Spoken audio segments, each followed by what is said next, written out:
Gostaria de cumprimentar todos os integrantes da banca do concurso, da comissão, na pessoa do Dr. Geraldo Martins, nosso examinador decano, que esporadicamente tem assumido a presidência interina nos afastamentos do Procurador-Geral de Justiça para outros compromissos institucionais.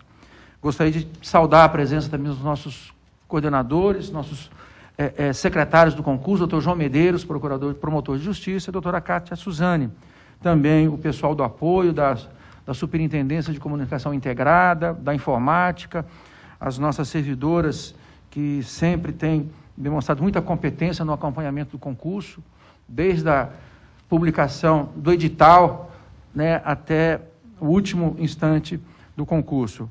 Gostaria também de agradecer o trabalho da nossa equipe médica, do Dr. José Pereira Cardoso e todos os seus integrantes, enfermeiros, médicos que estão acompanhando o concurso, e saudar a presença dos 4 candidatos e candidatas que serão examinados nesta tarde, cumprimentando e registrando a presença da doutora Thaís Raquel Alves, Denis William Rodrigues Ribeiro, Davi Reis Salles Bueno Pirajá e Carla Priscila Pereira Viana. Cumprimentá-los pelas etapas até aqui percorridas, que muitas vezes representam etapas de uma vida, não só de apenas 2 etapas anteriores, mas de muitos anos, 3, 4, 5, 10 anos de dedicação, de trabalho, de renúncias, né? Por isso, não só pela aprovação, mas por todo esse conjunto de trabalho, eu cumprimento-os. Eu gostaria de solicitar ao apoio que promovesse o sorteio dos pontos, do ponto, aliás.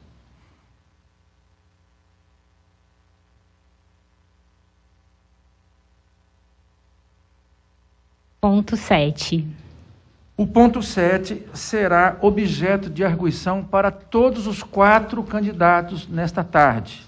O tempo estimado para cada prova é de 20 minutos, podendo, dependendo da situação, exigir um pouco mais ou um pouco menos. A ordem para os 4 candidatos desta tarde será a seguinte: em primeiro lugar, examinará o grupo 3, Direito Civil e Processual Civil, com os examinadores, doutores Geraldo de Faria Martins da Costa e Joseli Ramos Pontes, Direito Civil. E na cadeira de Processo Civil, os dignos e competentes representantes da OAB, os doutores Adriano Cardoso da Silva e Leonardo de Faria Beraldo. Na sequência, por mais 20 minutos, teremos o grupo temático número 4, Direito Material Coletivo e Processual Coletivo, com os seguintes examinadores: doutores Antônio Joaquim Scherenberger Fernandes, doutora Célia Beatriz Gomes dos Santos e Leonardo Castro Maia. E, na sequência, o grupo temático número 1, com os seguintes examinadores: doutores Marcos Pereira Anjo Coutinho, Renato Franco de Almeida e Fábio Reis Nazaré, Direito Constitucional, Eleitoral, Administrativo, Financeiro e Tributário e Teoria Geral do Ministério Público, aspectos das leis orgânicas, doutrina e legislação. E, por fim, Direito Penal, Criminologia e Direito Processual Penal, com os doutores André Estevão Baldino Pereira e Maria Fernanda Araújo Pinheiro Fonseca. Essa é a ordem dos trabalhos. Então, na sequência, eu peço que a equipe de apoio conduza os outros 3 candidatos, que não serão arguidos nesse momento, à sala onde aguardarão, cada qual a sua vez, de se submeterem ao exame oral. Por gentileza.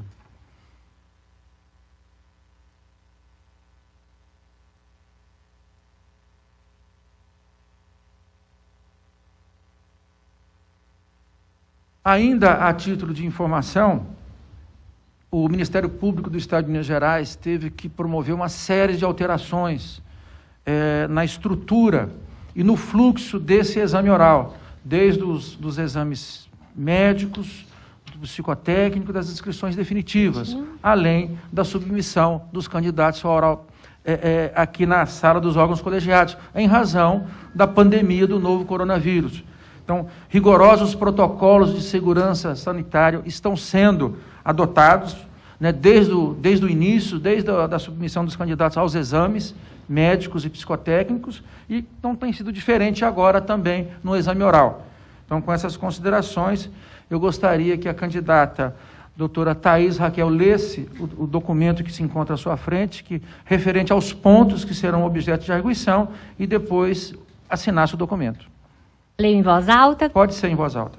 Grupo 1, Ministério Público, controles da administração pública e a luta contra as imunidades do poder, tipos de controle, controles preventivos, democracia, Ministério Público Eleitoral, atuação judicial e extrajudicial no processo eleitoral e na defesa da ordem democrática, controle social, cidadania, conselhos sociais e controladores de políticas públicas.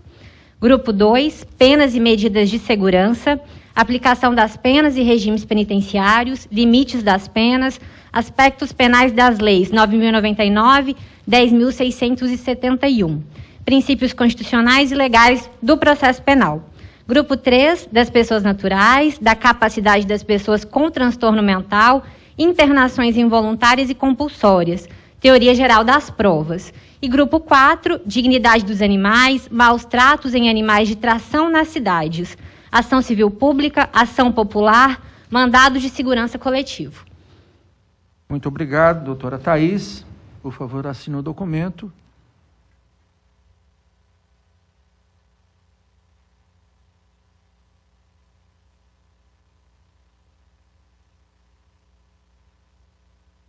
Muito obrigado. Eu gostaria, neste ato, de transferir a presidência dos trabalhos para o doutor Geraldo e, ao mesmo tempo, em que também passo a palavra ao grupo temático número 3 para a sua arguição. Em primeiro lugar, civil e depois processual civil. Por gentileza, doutor Geraldo. Excelentíssimo senhor doutor Antônio Sérgio Toné, digníssimo Procurador-Geral de Justiça, tenho a honra de participar dessa banca e, eventualmente, sucedê-lo aqui, substituí-lo na coordenação dos trabalhos. Nós, então, estamos com o tema do grupo de trabalho 3 para iniciar, e hoje a arguição fica a cargo da promotora de justiça, doutora Joseli Ramos, nossa querida colega, que atua de uma maneira tão enfática, tão brilhante na área da defesa dos direitos da saúde. A doutora Joseli, então, hoje vai fazer a arguição no ponto do direito civil do grupo temático 3. E a seguir teremos a participação dos doutores Adriano Cardoso e doutor Leonardo Beraldo, representantes da Ordem dos Advogados do Brasil. Então, por gentileza, a doutora Joseli.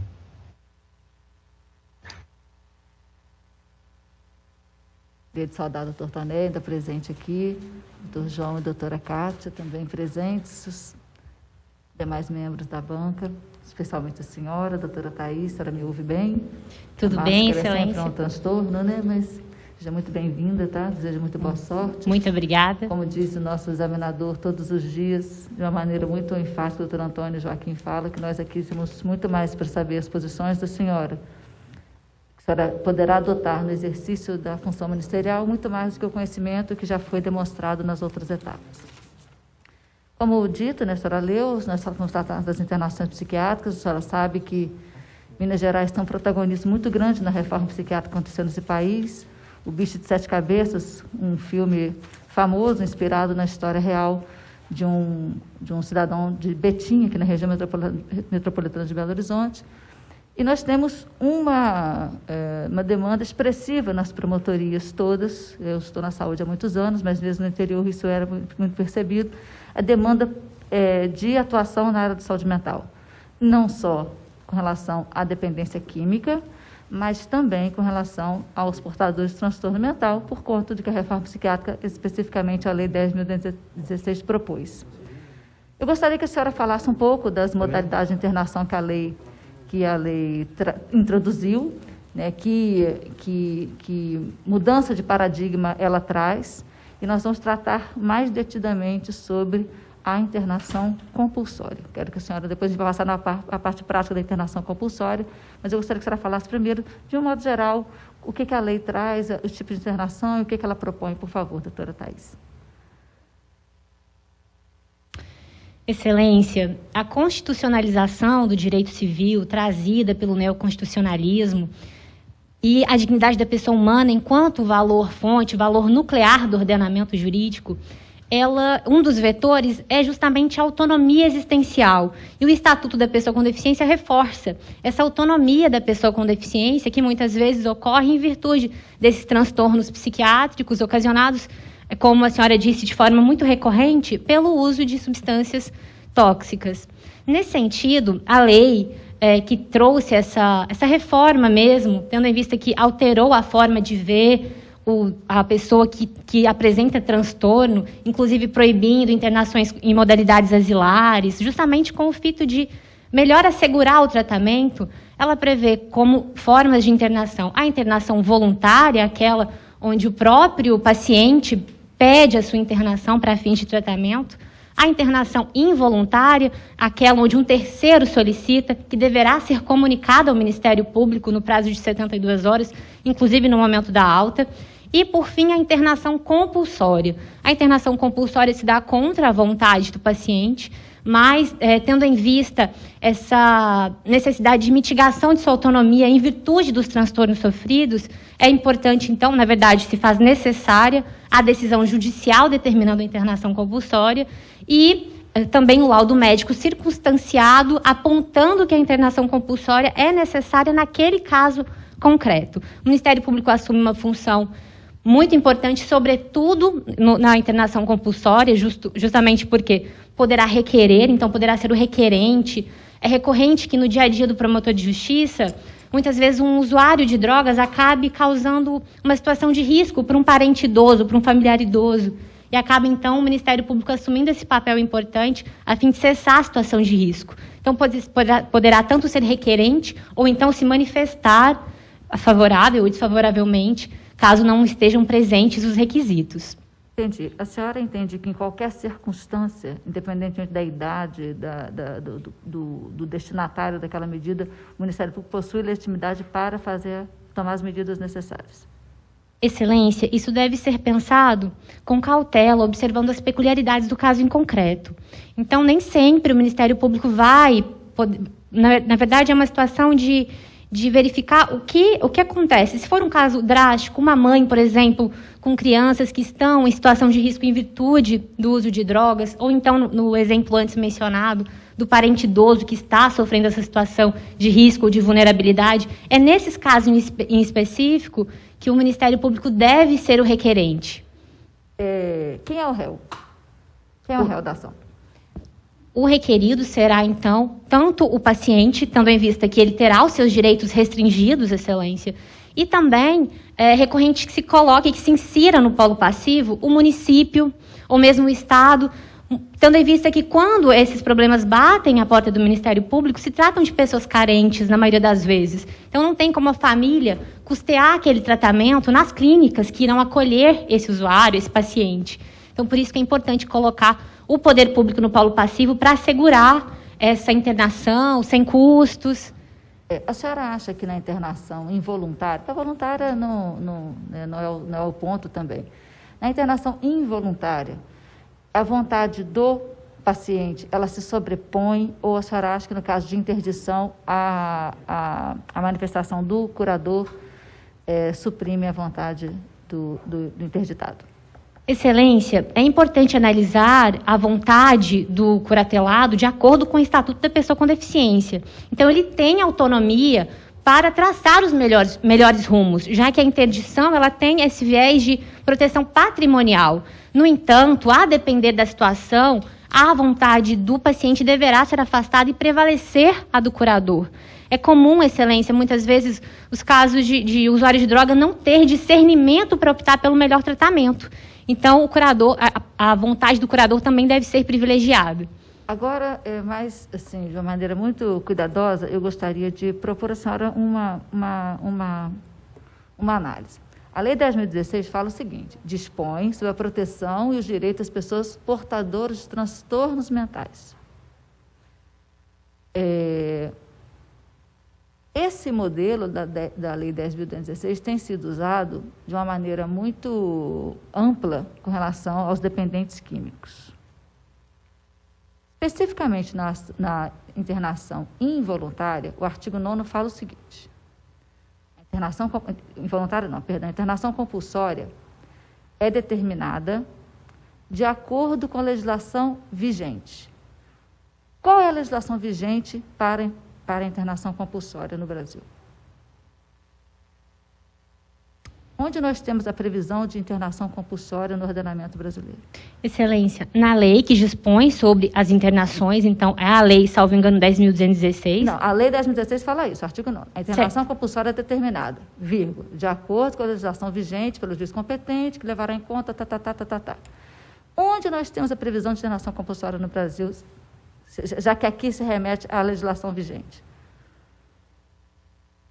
Onde nós temos a internação compulsória como figura? Inicialmente, a gente só conhecia internação compulsória em um lugar, era no Código Penal, não é isso? Como medida de segurança? Perfeito. Internação compulsória como medida de segurança, né? Ok. A senhora entende, para terminar, a senhora entende que a internação compulsória prevista na Lei 10.216 é uma nova possibilidade? Lembrando que ela só fala isso aqui. Ou nós estamos falando que a internação compulsória era medida de segurança e houve uma utilização desse instituto para, então, resolver outras questões. A senhora entende que a internação compulsória da Lei 10.216, ela é a medida de segurança, como ela está dito aqui, ou a senhora acha que a internação compulsória pode ser o que nós temos visto, sobretudo nos ambientes conhecidos como Cracolândia, né? Houve uma... E, detalhe, ela é prevista para transtornos mentais. Gostaria que a senhora desse a sua opinião a respeito disso. Nós temos uma judicialização extremada de internações compulsórias no Brasil. Eu gostaria que a senhora dissesse, a senhora entende que a internação compulsória é isso? Ou se nós estamos falando da medida de segurança, e aí houve uma utilização desse instituto? Compreendi, Excelência. Não acredito que a internação compulsória esteja vinculada à medida de segurança com fins penais, até em razão de é necessária essa desvinculação, sobretudo porque estamos falando de transtornos mentais. Então, há, inclusive, de acordo com o Estatuto da Pessoa com Deficiência, que deverá ser observado, no momento da internação compulsória, essa desvinculação dos fins penais.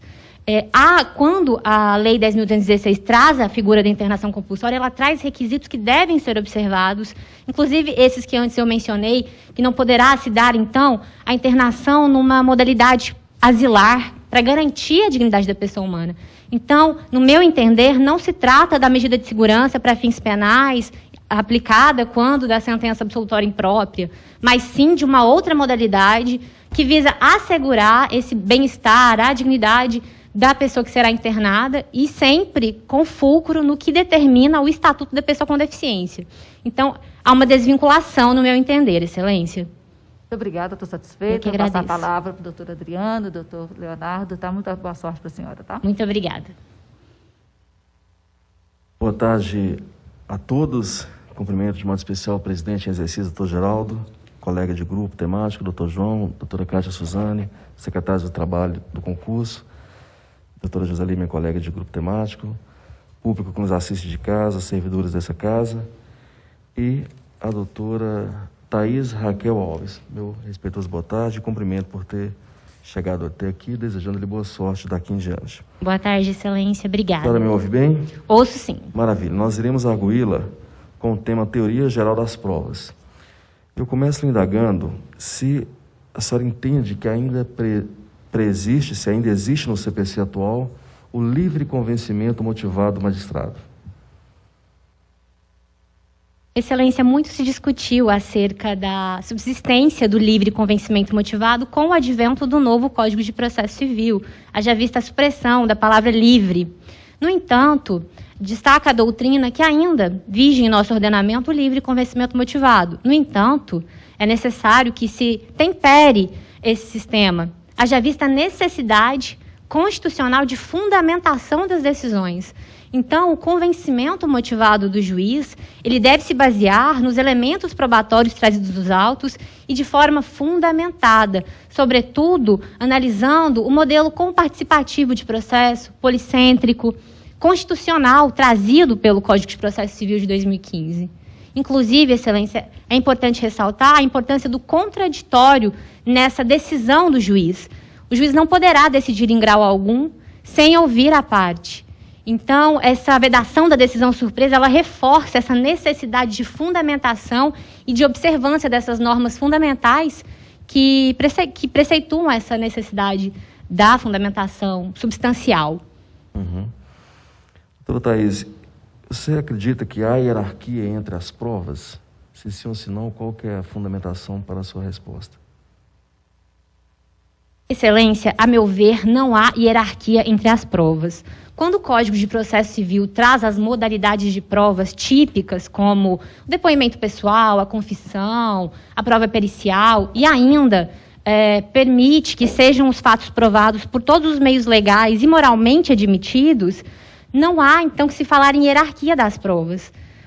As provas que são trazidas, são produzidas nos autos, inclusive as atípicas, elas devem receber do juiz a análise de acordo com a forma que foram produzidas, e assim não há que se falar em hierarquia entre as provas, no meu entender. Mesmo um documento público, por exemplo? Excelência, há casos em que se faz necessária a comprovação por meio de instrumento público, né? Inclusive, é uma das situações que não permite a aplicação dos efeitos da revelia, quando a lei preceitua que é necessário o instrumento público. Então, há casos, sim, que não haverá como se contestar aquela prova trazida por meio do documento público. É muito comum as escrituras públicas de união estável, mas mesmo assim, Excelência, é importante se destacar que cabe ao juiz, então, analisar, confrontando com as demais provas, o valor probatório daquele documento, inclusive público. Ok. A última pergunta, doutora Thaís, são uma pergunta, mas ela se divide em duas. Em primeira parte da pergunta, em qual momento poderá haver a inversão do ônus da prova? Excelência, o Código de Processo Civil de 2015 preceitua que, preferencialmente, a inversão do ônus da prova deve se dar no despacho saneador. Então, a decisão saneadora, ela deve trazer como uma regra de procedimento imposta às partes, preferencialmente. Não se ignora que há a possibilidade de o ônus da prova ser uma regra de julgamento, aplicado na sentença, mas preferencialmente, então, é na decisão saneadora. Ok. E a segunda parte dessa pergunta é: qual é a classificação das provas? Excelência, as provas podem ser típicas e atípicas. Destaco como provas típicas o depoimento pessoal, a confissão, a inspeção judicial, a prova pericial, a prova testemunhal, e também poderão ser atípicas, em razão do preceito que eu citei anteriormente, de o Código de Processo Civil aceitar todas as provas moralmente legítimas e legais para que haja a comprovação da relação jurídica controvertida. Eu não entendo que também teria assim, uma classificação quanto ao objeto da prova? Compreendi, Excelência. A prova poderá ser também produzida de modo direto ou indireto. Haverá ainda a questão da prova indiciária, que em que pese não tenha previsão expressa, mas é admitida. Ressalto também a importância dada à questão das provas estatísticas por amostragem, que é o modo de produção da prova. São essas as classificações que eu me recordo, Excelência. Muito bem, doutora Thaís, está muito bom, muito obrigado. Reitero o desejo de boa sorte no correr do concurso. Muito obrigado, doutor Leonardo Beraldo. Muito obrigada, Excelência. Agradeço.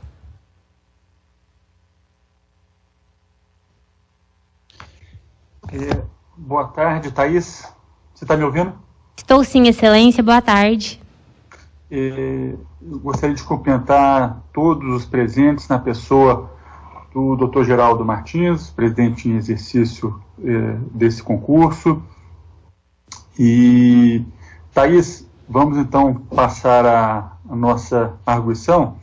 Eu vou lhe fazer duas perguntas dentro dessa mesma temática, tá ok? Ok. Então vamos lá. Primeira, existe um direito à prova? Sim, Excelência, existe um direito à prova dentro do modelo constitucional trazido pelo Código de Processo Civil de 2015. Logo, há um direito da há um direito da parte de produzir prova a fim de subsidiar o julgador no momento da apreciação da relação jurídica controvertida. Então, pode-se dizer que há um direito à prova e, mais do que isso, um direito também ao contraditório efetivo. Tá certo. E eu queria que, agora, a segunda pergunta, eu queria que você falasse um pouco sobre o procedimento de produção antecipada de provas. Excelência, o procedimento de produção antecipada de provas, ele poderá servir para uma situação que é muito prestigiada pelo Código de Processo Civil de 2015, a possibilidade de, produzindo antecipadamente a prova, se chegar a uma autocomposição entre as partes. Também é importante para evitar eventual perecimento do direito, como uma prova pericial que se mostra urgente. É importante destacar que não há que se falar em coisa julgada, mas tão somente em homologação daquela produção antecipada de provas.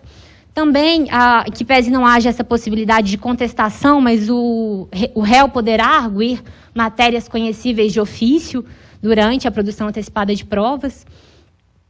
E são essas as considerações, Excelência. Tá ok. Eu estou satisfeito. Doutor Geraldo, o Grupo 3 encerrou a arguição. Muito obrigado, doutor Leonardo. Então, teremos na sequência agora a participação do grupo temático número 4. Por gentileza, assumam os trabalhos. Boa tarde, doutor Geraldo. Boa tarde, obrigado. Boa tarde, doutora Thaís. Boa tarde, Excelência. Pedir que faça a leitura do ponto de direito material coletivo. Excelência, dignidade dos animais, maus tratos em animais de tração nas cidades. Pois bem, dignidade dos animais, maus tratos em animais de tração nas cidades. A doutora Joseli já lembrou que nós temos sempre destacado que o importante nesse momento é a sua postura, a sua atitude em relação aos vários temas. A memória já foi bem testada nas fases anteriores e tenho destacado também que nós temos procurado temas transversais e aqui nós temos também vários aspectos dessa transversalidade. Eu vou lhe fazer 3 perguntas, uma de teoria básica, outra ampliando para o sistema e a última eminentemente prática. Então, iniciando, no direito brasileiro, qual é o regime imposto aos animais? E se a senhora conhece alguma proposta de modificação desse regime? Excelência, muito se discute no direito brasileiro acerca dos direitos dos animais, inclusive em razão da adoção, com a evolução, do modelo biocêntrico, que cuida então dos animais não como coisas, mas como sujeitos de direitos.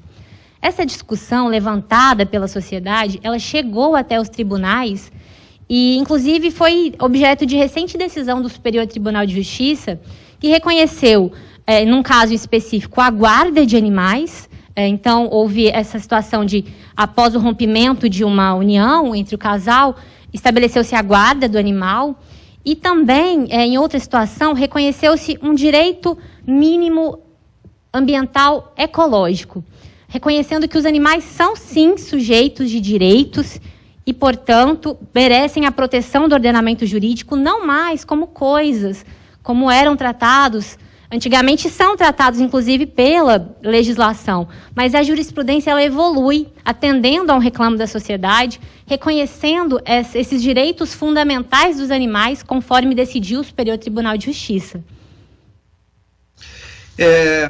A senhora conhece um projeto de lei do senador Anastasia sobre o assunto?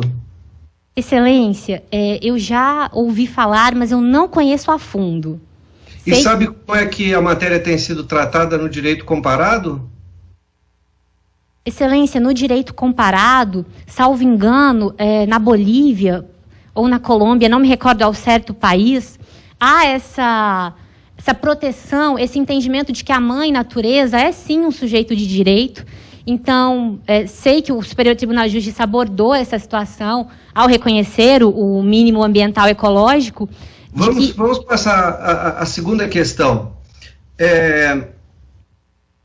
Nesse quadro, que instrumentos legais têm sido utilizados para a proteção dos animais de tração, que é o objeto do ponto, nas cidades? E como é que esses instrumentos têm sido utilizados? Excelência, na proteção da fauna, além das legislações municipais, tendo em vista a competência concorrente, os municípios costumam legislar acerca do tema, impondo requisitos para que os condutores, os utilizadores dessa tração animal observem. Deve-se destacar a importância do Ministério Público promover, por exemplo, audiências públicas para ampliar o debate, para pluralizar esses direitos dos animais. Caso verificado que se faz necessário uma atuação mais incisiva, poderá também ser ajuizada uma ação civil pública de obrigação de fazer, inclusive para que a municipalidade fiscalize e observe como estão sendo tratados esses animais de tração. Então, são esses... A própria Constituição poderia ser usada como fonte? Certamente, Excelência. A Constituição, ao consagrar o Ministério Público, até como reconheceu o Supremo Tribunal Federal como cláusula pétrea heterotópica, ela é o fundamento máximo da proteção do meio ambiente. Então, se encontra nela o fundamento principal para a proteção da fauna. E na legislação federal, algum diploma? Sim, Excelência. A Lei 9.605 veda os maus-tratos. Então, aquele que incorre em maus-tratos comete crime. E é importante, então, que, inclusive, as delegacias de meio ambiente, a própria autoridade policial fiscalize, verificando se há maus-tratos na tração dos animais. Vamos passar à terceira questão e a última, que é de caráter prático. E daí eu gostaria de saber como é que a senhora agiria como promotora em uma cidade onde há um uso intensivo de animais de tração na cidade. No inquérito civil, para investigar, eu gostaria de saber que informações a senhora colheria, ou quais as fontes de informações, que perguntas seriam feitas para poder configurar uma situação e definir possíveis ações. Excelência, no inquérito civil público que apure esses maus-tratos das pessoas que utilizam os animais como veículos de tração, se faria necessário um levantamento acerca da população, das características da população que utiliza esses veículos, a fim de melhor direcionar a política pública para essas populações. Ademais, se faria importante pedir que a Secretaria Municipal do Meio Ambiente, ou mesmo se for uma autarquia ambiental, promova a intensa fiscalização e conscientização das pessoas que fazem o uso dos animais como veículos de tração. Então, como medidas principais, verifico esse levantamento acerca da população que faz esse uso e, além disso, a atuação da municipalidade por meio de seu órgão ambiental e também se faria importante a realização de uma audiência pública para ouvir essa população e para ver quais medidas poderão melhor atender e evitar esses maus-tratos que tão comumente ocorrem. Muito obrigado, doutora Thaís. Eu vou passar a palavra à doutora Célia Beatriz, que vai prosseguir com a sua prova. Muito obrigado. Obrigada, Excelência.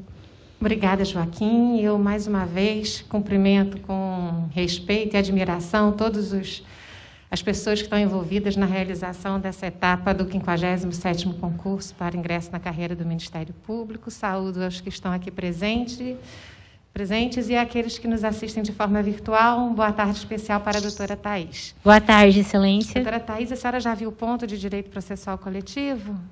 Sim, vi sim. Então, vamos lá. Doutora Thaís, A obrigatoriedade na realização da audiência preliminar de mediação ou conciliação, nos termos do artigo 334 do Código de Processo Civil, aplica-se ao procedimento da ação popular? Excelência, tendo em vista que o CPC se aplica de forma residual ao processo coletivo, mas diante da importância da audiência de mediação na busca pela autocomposição, mesmo que haja, então, um ato lesivo, como ocorre na ação popular, se faz necessária a audiência segundo a doutrina. Então, mesmo nesses processos, é importante que se realize a audiência de mediação e caso o Ministério Público, inclusive o Ministério Público, enquanto fiscal do ordenamento jurídico, verifique se não faz necessária, é importante que seja fundamentada essa dispensa. Mas, diante do microsistema e da importância da autocomposição, sim, se aplica a audiência de mediação ao rito da ação popular. O cidadão, então, teria a legitimidade para transacionar acerca de questões que afetam os outros cidadãos, sem problema. Não, Excelência, não necessariamente. O Ministério Público, então, enquanto uma parte autônoma importante, que representa, então, essa coletividade, que deve acompanhar essas audiências, poderá melhor direcionar, não a questão da transação, mas a questão de como reparar aquela lesão, como muitas vezes cessar aquela lesão. Então, mesmo nesses casos, se faz importante, não com esse objetivo primordial do cidadão transacionar, mas do Ministério Público como parte autônoma, que tem um caráter curial no procedimento da ação popular, que ali se verifiquem quais são as melhores soluções para aquela lesão. Vamos para a segunda. Doutora Thaís, o compromisso de ajustamento de conduta firmado no curso da ação civil pública reclama apreciação do que foi pactuado pelo Conselho Superior do Ministério Público? Excelência, a corrente doutrinária que sustenta que sim, que deveria, então, o Conselho Superior do Ministério Público analisar aquele termo como ocorre no procedimento extrajudicial.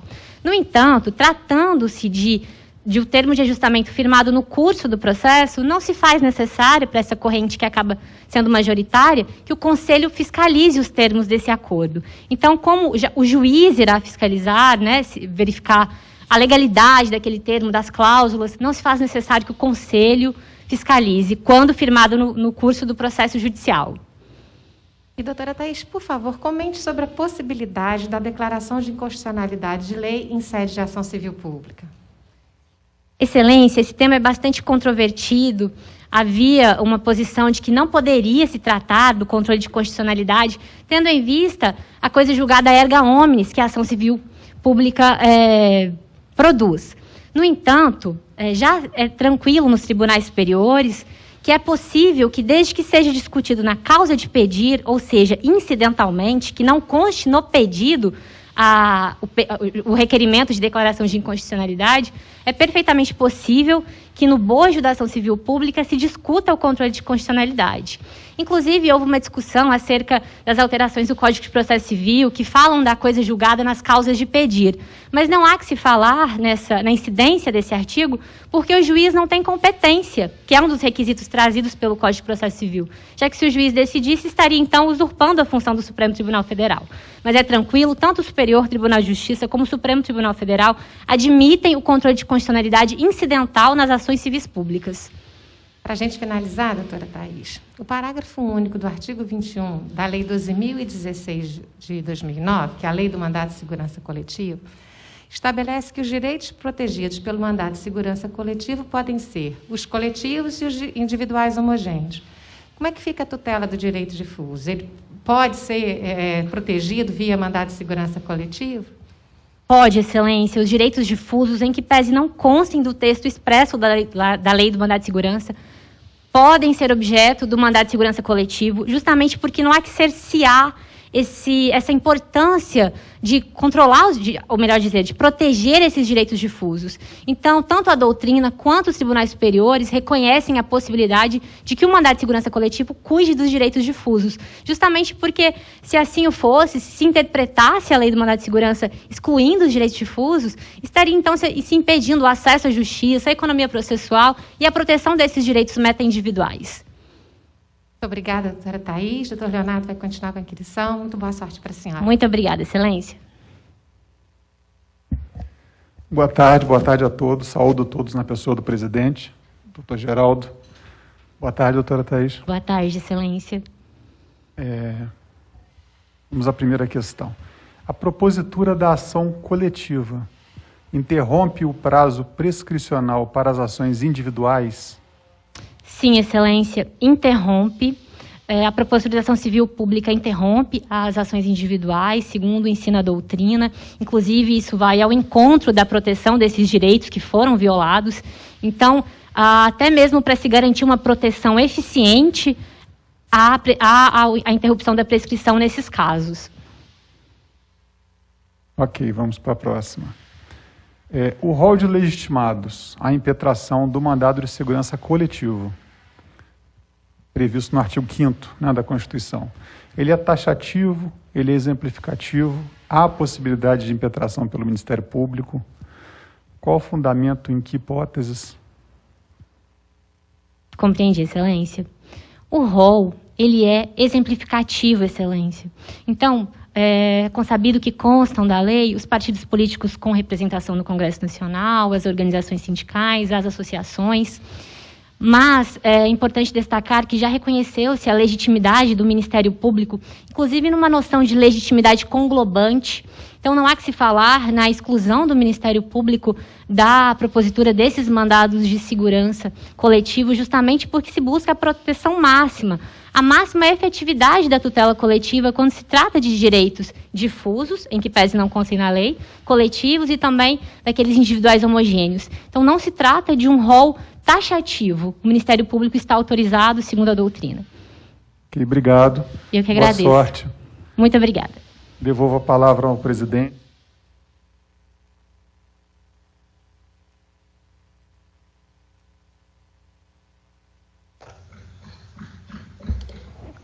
Alô? Presidente? Alô? Presidente, nos ouve? Agora, terminado os trabalhos do Grupo Temático 4, por gentileza, eu solicito ao Grupo Temático 1, os doutor Renato Franco, doutor Marcos Pereira e doutor Fábio Reis, para continuar os trabalhos.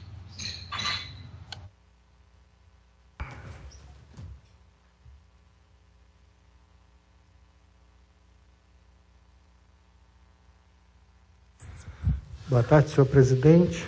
Boa tarde, doutor João, secretário do nosso concurso, doutora Cátia Suzane, subsecretária adjunta. Agora eu aprendi a falar. Boa tarde, doutora, e a todos que nos assistem. Boa tarde, excelência. De acordo com o ponto sorteado, aqui em Direito Constitucional ficou por conta de Ministério Público, ok? Ok. Podemos? Podemos. Primeira questão. A nomeação do Procurador-Geral de Justiça pelo governador do Estado viola a autonomia do MP? Sim, não e por quê, né? Não, excelência, não viola a autonomia do Ministério Público. É uma previsão trazida pelo Poder Constituinte originário, vem de um costume observado nas outras constituições, nas legislações anteriores. Não há que se falar nessa violação, sobretudo porque há a possibilidade de que os membros elejam, né, que há uma lista tríplice dos que representam, então, o parquê estadual, por isso que não se fala na violação da autonomia em virtude da nomeação pelo governador. Segunda questão. Os dispositivos da Constituição da República que organizam o Ministério Público são cláusulas pétreas? Sim, não e por quê? Sim, excelência, são cláusulas pétreas. O Ministério Público, ele não é só um órgão garantidor dos direitos fundamentais, ele também é um direito fundamental em si. Na medida que ele defende o regime democrático, de acordo com a Constituição da República, que é uma das suas funções principais, e, portanto, é uma cláusula pétrea, se estende, então, ao Ministério Público enquanto órgão e também a todas as prerrogativas, as garantias do Ministério Público trazidas pela Constituição, esse caráter de intangibilidade. Inclusive, o doutrinador Gregório Assagra escreve nesse sentido, de que não só o órgão do Ministério Público, mas todas as garantias constitucionais referentes ao órgão são cláusulas pétreas e não podem, portanto, ser suprimidas ou restringidas, tão somente aperfeiçoadas. Por fim, o Conselho Nacional do Ministério Público pode aplicar a pena disciplinar de perda do cargo a promotor de justiça? Excelência, o Conselho Nacional do Ministério Público, inserido por emenda constitucional, uma de suas funções é justamente esse controle disciplinar dos membros do Ministério Público.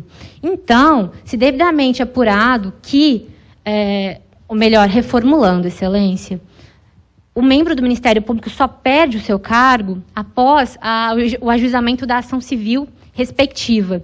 Então, não há que se falar nessa perda do cargo determinada pelo Conselho Nacional do Ministério Público, em que pese esse controle disciplinar exercido pelo órgão. Muito obrigado, doutor. Eu vou passar a palavra para o doutor Marcos. Eu que agradeço. Boa tarde, Thaís. Tudo bem? Boa tarde, Excelência. Tudo ótimo. Na divisão dos pontos, coube a mim realizar as perguntas sobre controle da administração pública e a luta contra as imunidades do poder, tipos de controle, controles preventivos. Confere? Confere. Tá bom. Serão 4 perguntas objetivas dentro da dinâmica dessa fase, né? Muito bem. Primeira delas. A função de controle da administração pública apresenta 2 vertentes no que diz respeito à sua natureza jurídica. Quais seriam os pontos essenciais que configuram e conformam o controle da administração pública na ordem jurídica administrativista? Excelência, eu gostaria de pedir a gentileza de Vossa Excelência repetir a pergunta. Lógico, sem problema algum. A função de controle da administração pública apresenta 2 vertentes principais no que diz respeito à natureza jurídica. Quais seriam os pontos essenciais que configuram e conformam o controle da administração pública na ordem jurídica brasileira, administrativista? Excelência, o controle da administração pública remonta à administração burocrática, baseada sobretudo no controle e na impessoalidade, no formalismo. No entanto, também se faz presente, ou melhor, se faz imprescindível na administração pública gerencial e também na boa governança, haja vista que é inerente ao sistema de freios e contrapesos esse controle recíproco entre os entes. Assim, o controle poderá ser político, então poderá ser... As classificações virão em outra questão. Perdão. Basicamente seria a essência da... Compreendi, as características do controle. Compreendi. Então, as características desse controle, elas vão ao encontro dessa noção de transparência e de que, de acordo com o princípio trazido pela Constituição da República, não só o democrático, mas o também da separação de poderes, que se faz necessária esse controle mútuo entre os entes a fim de se atingir a consecução do interesse público.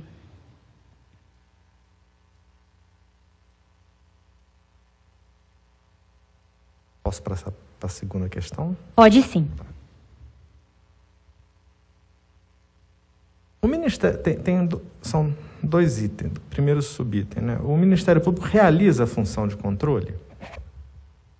Sim, Excelência, o Ministério Público realiza a função de controle e sempre que possível o controle deverá ser preventivo a fim de evitar lesão ao patrimônio público ou atos de corrupção.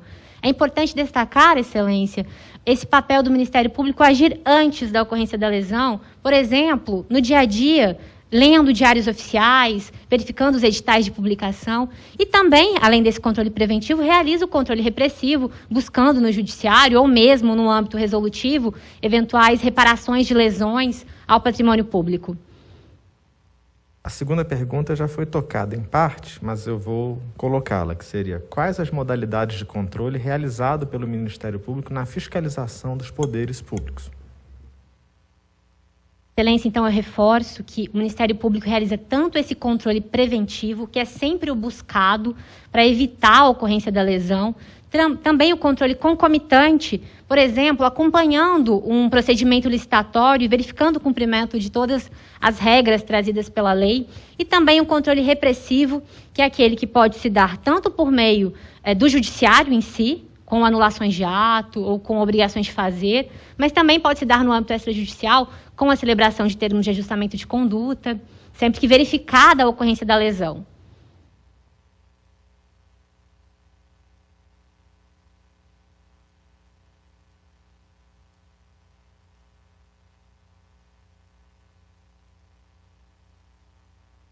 Terceira, tá?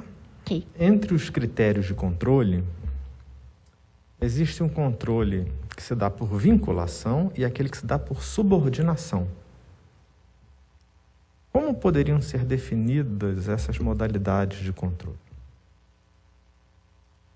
Controle que se dá por subordinação e o controle por vinculação. Excelência, o controle por vinculação, ele observa, então, essas características trazidas pela lei, ou melhor dizendo, observa de forma vinculada aquilo que está disciplinado pela lei. Então, se impõe que seja observado, não há que se falar em discricionariedade na análise desse controle vinculado. Já no que tange ao controle por subordinação, há essa situação de que determinados atos se subordinam a esse controle realizado por outros órgãos, e também, na modalidade dos atos complexos, é importante destacar essa situação de que há uma ratificação, então, também se observa esse controle por subordinação nesse aspecto.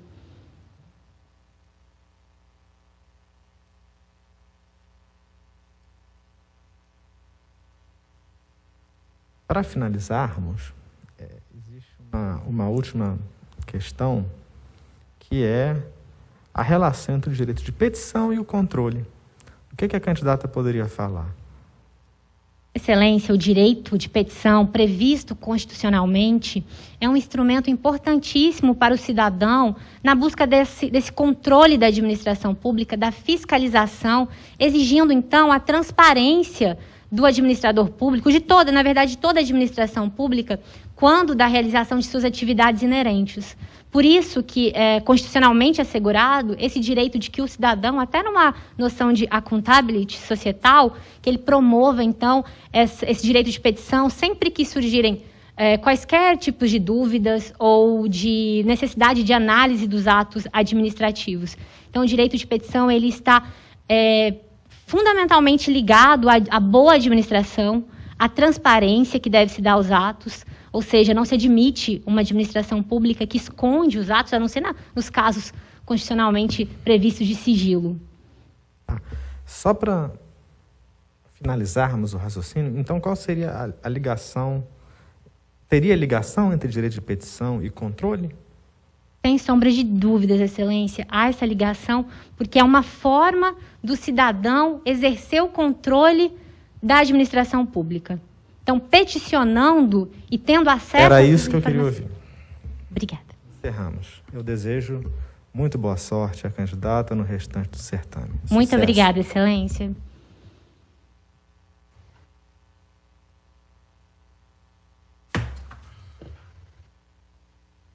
Bom, boa tarde. Boa tarde, doutora Thaís, tudo bem? Boa tarde, Excelência, tudo bem com o senhor? Tudo ótimo, graças a Deus. Vamos fazer aqui na verdade são 4 questões sobre democracia e Ministério Público, mas são questões mais de direito constitucional, correto? Então, a senhora pode responder com tranquilidade, sem preocupação em frases decoradas, em citação de artigos. O importante é que a senhora possa demonstrar o seu conhecimento sobre o tema, correto? Correto, Excelência. Então vamos lá.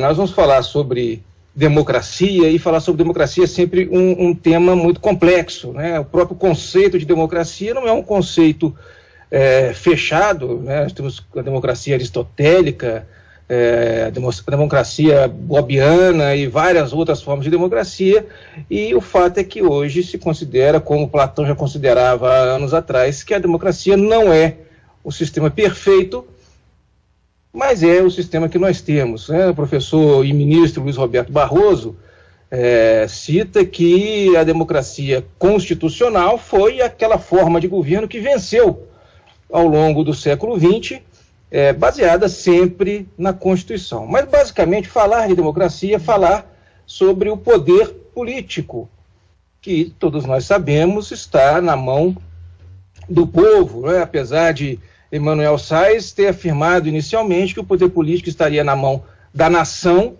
mas os conceitos sociológicos que contribuíram para o direito, eles nos demonstram que quem detém o poder é o povo.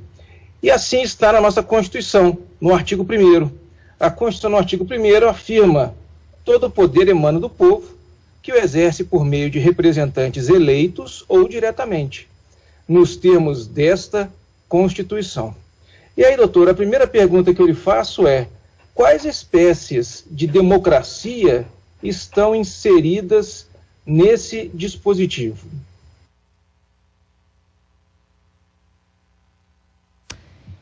Excelência, nesse dispositivo tão relevante para o Estado Democrático de Direito, pode-se extrair a noção de democracia contemporânea. Então, inicialmente, há a democracia representativa, aquela que é exercida por meio do voto popular. Há também, Excelência, a noção de democracia deliberativa, que transmite, então, inclusive ao Supremo Tribunal Federal, essa noção de garantir esse direito das minorias, que muitas vezes não têm voz popular. Elas podem participar do processo político de escolha, mas muitas vezes não é dado voz a essas minorias.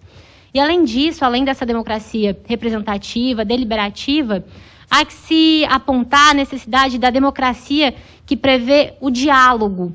A democracia é inerentemente um regime que prevê essa troca de ideias, esse pluralismo, essa ideia de legitimar a atuação de todos os ramos do direito por meio do pluralismo. E, então, são essas as noções de democracia que eu extraio do dispositivo citado, Excelência. Perfeito, doutora. A senhora citou a democracia deliberativa e me fez lembrar de um conceito analítico de Bobbio sobre democracia, onde ele cita exatamente que na democracia, e só existirá democracia se os direitos da minoria forem preservados. Inclusive o direito da minoria de se tornar maioria pelos meios democráticos e constitucionais. E aí vem a segunda pergunta, já aproveitando o ensejo: como que o Ministério Público, que é defensor da ordem democrática, segundo a Constituição, como que o Ministério Público deve atuar para a defesa dessa democracia deliberativa, dessa democracia efetiva e do Estado Democrático de Direito, que não se baseia simplesmente no direito ao voto, como a senhora muito bem disse, mas no respeito à dignidade humana? Qual deve ser a função do Ministério Público neste processo democrático?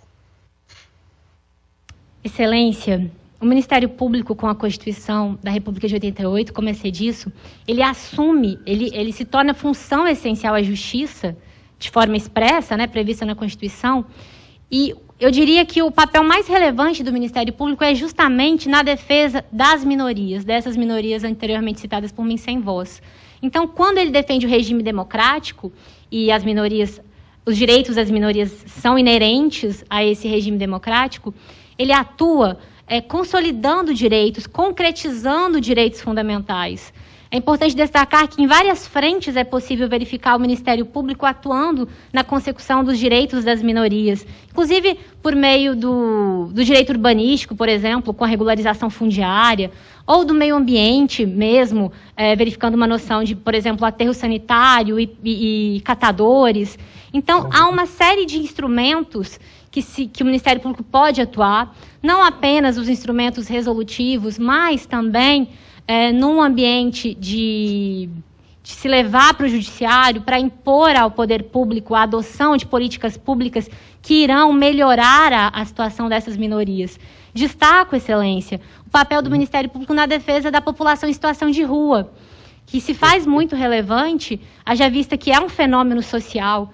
Então, são várias as frentes, e o Ministério Público, quando cumpre esse papel de defensor da ordem jurídica, do regime democrático, dos interesses sociais individuais indisponíveis, ele atua de forma a concretizar o regime, a democracia em si. Perfeito, doutor. Exatamente isso. O Ministério Público como um instrumento de efetivação democrática. Terceira pergunta está na mesma linha das anteriores, e nós voltamos agora novamente os olhos à Constituição, e a Constituição estabelece diversas formas, diversas passagens, a participação direta do povo no exercício do poder político, especialmente no que tange à proteção de direitos fundamentais.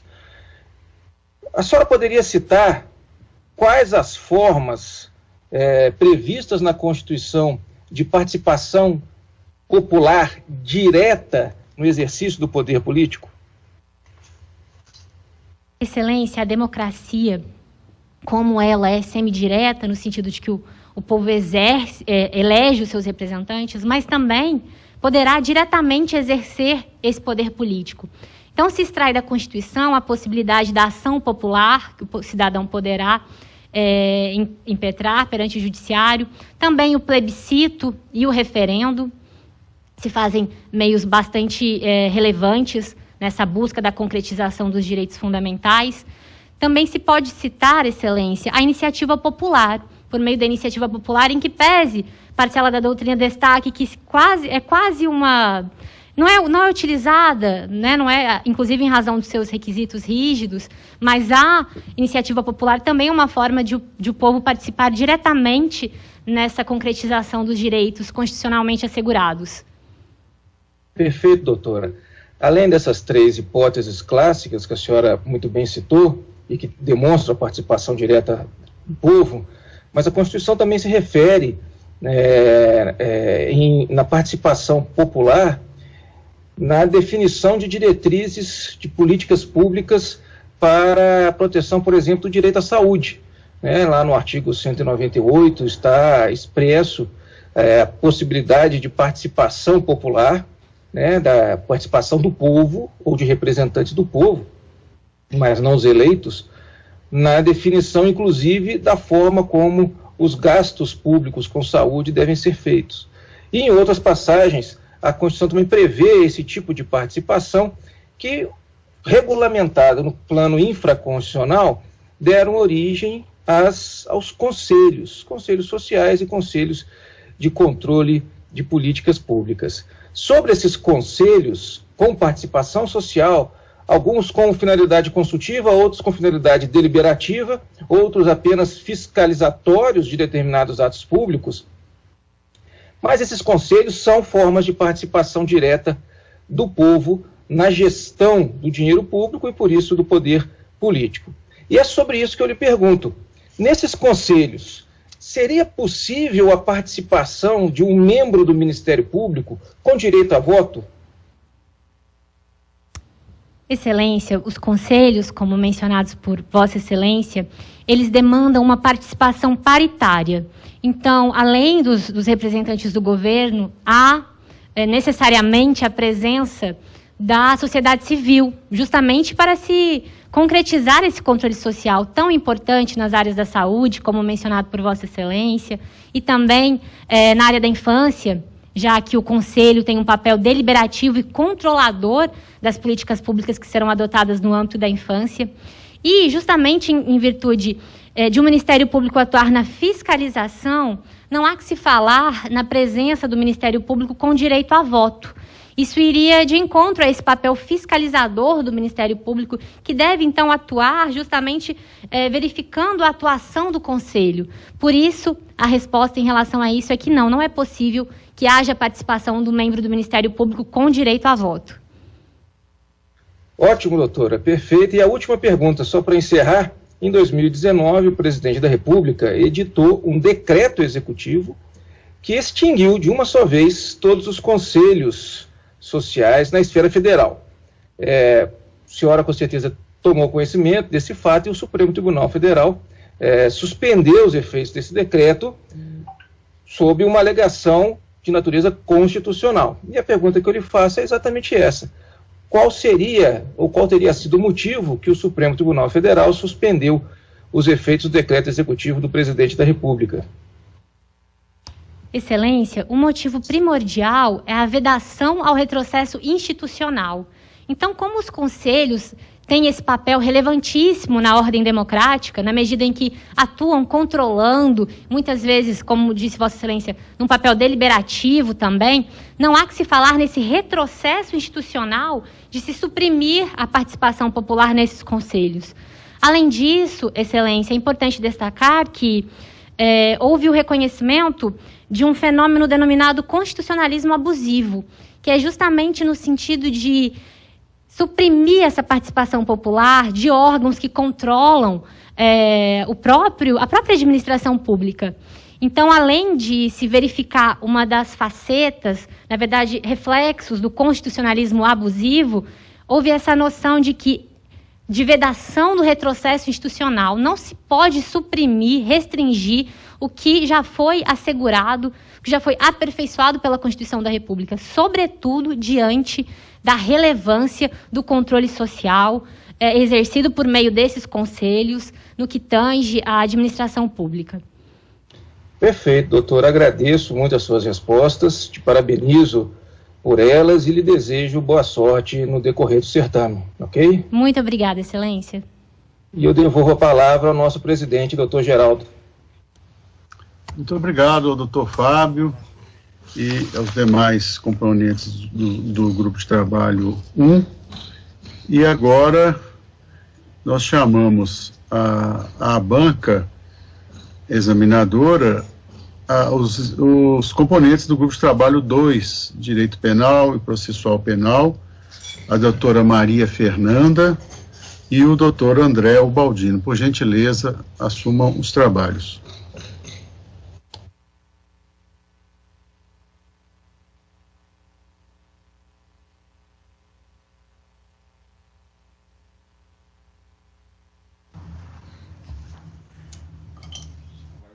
Obrigada.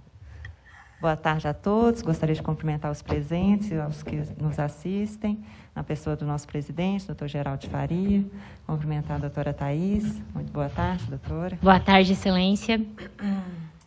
Nosso ponto, doutora Thaís, em direito penal, penas e medidas de segurança, aplicação das penas e regimes penitenciários, limite das penas, aspectos penais das leis 9.099 e 10.671.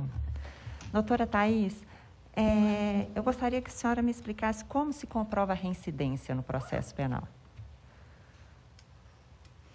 Excelência, é entendimento sumulado no Superior Tribunal de Justiça que a reincidência ela é comprovada por meio da certidão, de mero atestado juntado aos autos. Não é necessário maiores formalidades para comprovar a reincidência, Excelência. Inclusive, diante da divergência, houve por bem o Superior Tribunal de Justiça sumular tal entendimento, a fim de facilitar, de dar maior operabilidade ao reconhecimento da reincidência, justamente em razão dos reflexos que ela causa no cumprimento da pena e também na fixação da pena. Recentemente, o STF decidiu flexibilizar ainda mais esse entendimento. A senhora tem conhecimento dessa decisão, doutora?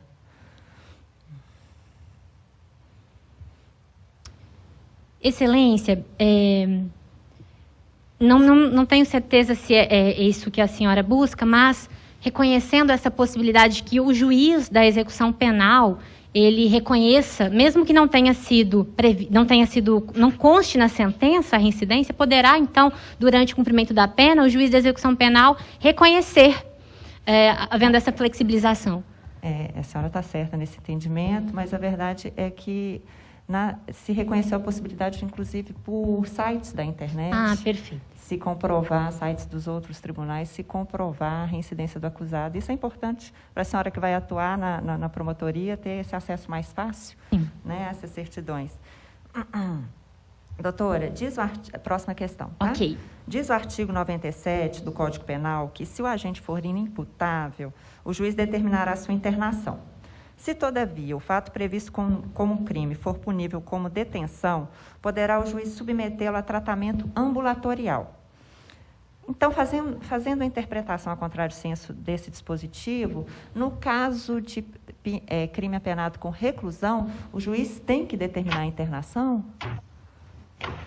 Excelência, de fato, há essa vinculação de que esses crimes mais graves, os crimes punidos com reclusão, deverão, então, observar a internação em hospital de custódia e o tratamento psiquiátrico, e naqueles punidos com detenção, de forma mais branda, então, o tratamento ambulatorial. No entanto, até recentemente, os tribunais superiores, eu não tenho certeza se foi o Superior Tribunal de Justiça, mas foi um dos tribunais superiores, reconheceu que isso não é absoluto, que pode, sim, num caso de um crime punido com reclusão, a medida de segurança a ser aplicada ser o tratamento ambulatorial. No caso específico julgado, Excelência, se tratava de um portador de esquizofrenia que contava com o apoio familiar. O crime não havia sido cometido com grave ameaça e violência, com grave ameaça e violência. Então, nesse caso em específico, flexibilizou-se. É importante destacar que isso vai ao encontro, inclusive, do princípio da dignidade da pessoa humana, porque não haveria que se impor uma internação a um paciente que contava com essas características. A depender do caso em concreto, então, é possível se flexibilizar essa regra prevista no Código Penal. Perfeito, doutora. E o que vai se levar em consideração, então, nessa, né? A senhora falou vários critérios, e faltou um apenas, para se definir se vai ser uma internação ou um tratamento ambulatorial. Certo, Excelência. Então, além dessa situação de ser interposta a detenção, a reclusão, e analisar essas peculiaridades, acredito, não me recordo de outros requisitos, Excelência, mas deve-se observar o caso em concreto em si. Nesse caso específico, relevou-se essa situação de ser um crime cometido sem grave ameaça ou violência. Então, não havia esse perigo de que o agente cumprisse a medida de segurança no seio familiar, realizando o tratamento ambulatorial. Então, analisou-se a periculosidade do agente. Perfeito, isso mesmo, Excelência. Foi o que a senhora disse em outras palavras. Doutora, próxima questão. No concurso de causas de aumento de pena, previstas ambas na parte geral, como se deve dar a fixação da pena? Excelência, se ambas as causas de aumento estiverem na parte geral, o juiz deverá aplicar as duas, observando o sistema da incidência cumulativa. Diferente será se ambas estiverem na parte especial. Nesse caso, diz o Código Penal que poderá o juiz aplicar apenas uma delas. No entanto, é importante destacar que é uma faculdade, que não necessariamente o juiz não poderá aplicar as duas quando previstas na parte especial. E caso aplique uma delas, deverá então considerar a outra durante a fixação na primeira fase das circunstâncias judiciais. E se houver incidência de uma causa de aumento e uma de diminuição? Ambas na parte geral? Sim. Nesse sentido, também deverão ser aplicadas as duas, Excelência. Ok. Doutora, explique para mim os 3 significados do princípio da vedação do bis in idem.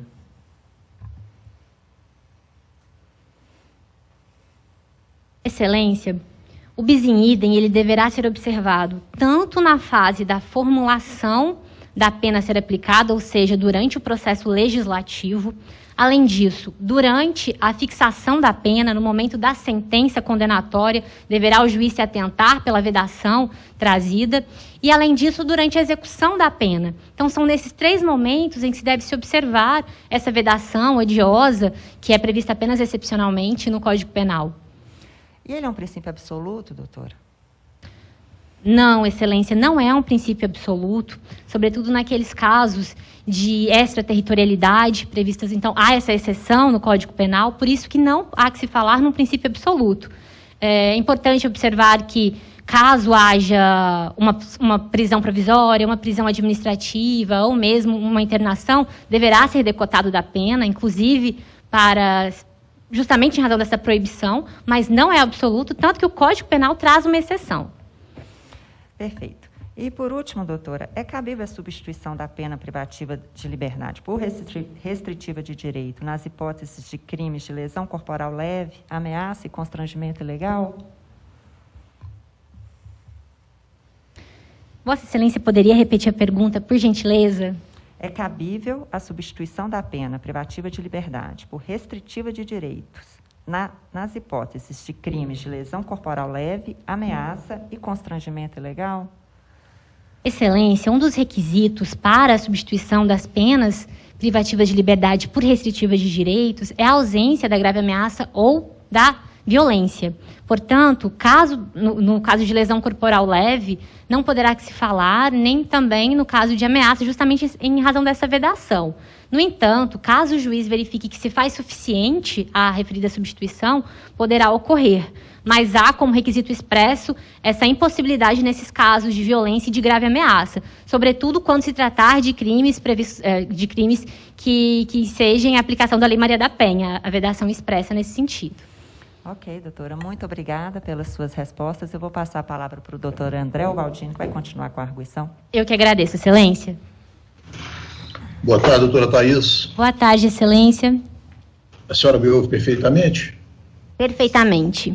Eu vou lhe formular algumas perguntas. A senhora, na medida do possível, haverá de respondê-las na ordem que apresentadas, mas nada impede que nós saltemos, depois voltemos ao sabor da sua necessidade, de modo a permitir que a senhora as responda tão bem quanto seja capaz de fazê-lo. De modo que, se em qualquer instante a senhora quiser promover alterações, acréscimos ou exclusões nas respostas já dadas, esteja inteiramente à vontade até o final da inquirição. E bem assim, para pedir, se necessidade houver, que eu reproduza a pergunta para que a senhora possa entendê-la, ok? Ok, Excelência. Muito bem. O assunto do dia de hoje é princípios constitucionais e legais do processo penal. Nós temos um princípio bastante conhecido, entre vários outros, do processo penal brasileiro, que é o princípio da soberania dos vereditos. Eu gostaria de indagar da senhora, inicialmente, se esse princípio da soberania dos vereditos, se ele encontra restrições ou limitações no direito brasileiro. Excelência, o princípio da soberania dos vereditos, previsto constitucionalmente, ele encontra restrições no ordenamento jurídico brasileiro, tanto que é possível, nas decisões do júri, que haja revisão criminal. Além disso, é possível que seja submetido a novo julgamento, mesmo após o veredito dos jurados. Então, há sim restrições, e é sempre importante observar o princípio da soberania dos vereditos em cotejo com o princípio do direito da tutela à vida, que é o bem maior da sociedade, que é assegurado constitucionalmente. Então, deverá sim ser flexibilizado a soberania dos vereditos, tanto nesses casos de revisão criminal, como de nova possibilidade de julgamento pelo Conselho de Sentença, justamente em virtude dessa envergadura conferida ao direito à vida pela Constituição da República. Bom, como o desdobramento natural da pergunta seria exatamente a existência de eventuais restrições ou limitações, a senhora já o respondeu, mas é óbvio que se a senhora entender que algum acréscimo é necessário, esteja à vontade para fazê-lo, ok? Ok. Bem, já perguntado à senhora se esse princípio sofre restrições ou limitações, eu gostaria de indagar da senhora se esse princípio já sofreu violações.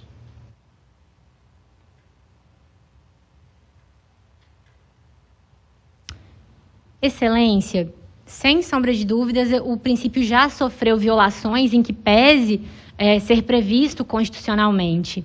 Então, inclusive antes da reforma operada, quando, por exemplo, dava para se saber em qual sentido havia sido o voto do jurado, há que se concluir que havia, então, uma violação à soberania dos vereditos, em que pese o sigilo imposto. Então, sim, há que se afirmar que sim, que ele já sofreu violações também, Excelência. Pela circunstância de serem os votos todos descortinados, seria esse o fundamento? Na verdade, Excelência, estaríamos diante, então, de uma violação ao sigilo das votações. Eu reformulo. Não seria o caso de violação da soberania dos vereditos. Ok. Bem, nós temos um outro princípio, e a esse respeito eu queria primeiro abordar com a senhora uma questão conceitual. Eu gostaria de lhe perguntar o seguinte: falar-se em princípio da unidade processual significa falar-se em princípio da unicidade? Isto é, são ambas expressões sinônimas, ambas aptas a designar o mesmo objeto, uma mesma categoria científica? princípio da unidade e princípio da unicidade, seriam ambas denominações de uma coisa só?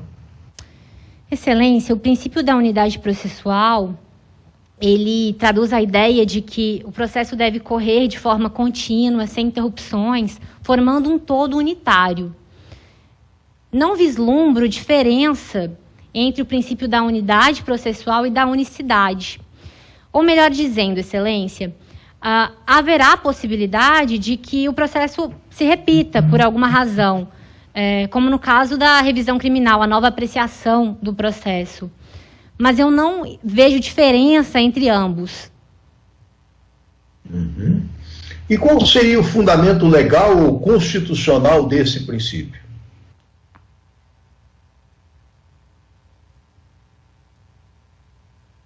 Excelência, poderá ser extraído tanto da noção de vedação ao tribunal de exceção e da noção de juiz natural, no sentido de que o réu tem direito, e não só o réu, mas também o ofendido, de ver o processo sendo julgado pela autoridade competente, e também é extraído do próprio Código de Processo Penal, que visa essa unidade processual. Ok, doutora, eu lhe agradeço. Presidente, eu concluí. Boa sorte, doutora. Muito obrigada, Excelência. Muito obrigado ao doutor André, a doutora Maria Fernanda Araújo, componentes do grupo temático número 2, e nós queremos agradecer a participação da doutora Thaís Raquel Alves e pedir às autoridades aí do Salão Azul que tomem as providências necessárias do ponto de vista sanitário para que possamos receber o doutor Denis William Rodrigues Ribeiro, o próximo candidato que será arguído nesta tarde. Obrigado. Obrigada.